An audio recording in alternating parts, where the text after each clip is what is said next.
Selection of primers, the oligonucleotide primers, is a key step for the success of PCR.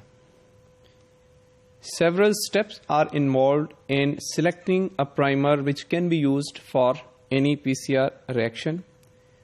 The first step comes the analysis of the target gene for which we are going to do amplification or designing a primer. We have to analyze the priming sites where we can prime the primer or attach the primer. Those sites should have some specific properties, like they should be free from homopolymeric tracts. There should not be repeated sequences of the same nucleotide.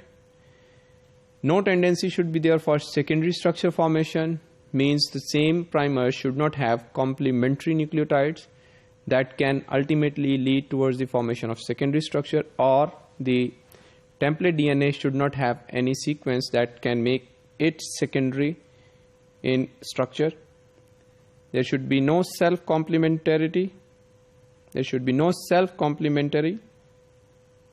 No significant homology with other sequences of genome. That means every gene should have a specific sequence for which the primer can be designed. If the sequence overlaps or is common with the other pieces or parts of the DNA or genes, then non-specific amplification can be observed. Once the design of the primer is determined, we have to calculate the melting temperature of the primer, keeping in view the base composition of the primer.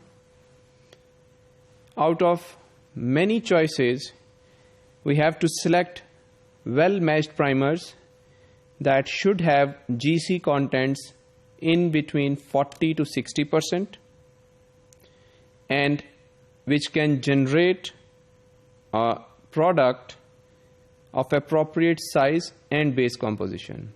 It is also recommended that the amplified product should also not have the base composition more than 60%, the GC base composition. Once the primers are designed, keeping in view their GC contents and their ability to anneal with a specific fragment of the DNA, some refining can be done with the primers. For example, at 3' end, if we have G or C, it can give you good results.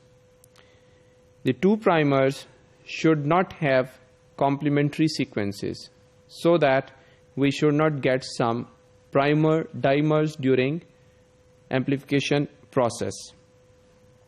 In any primer, no 3 consecutive nucleotides should be similar.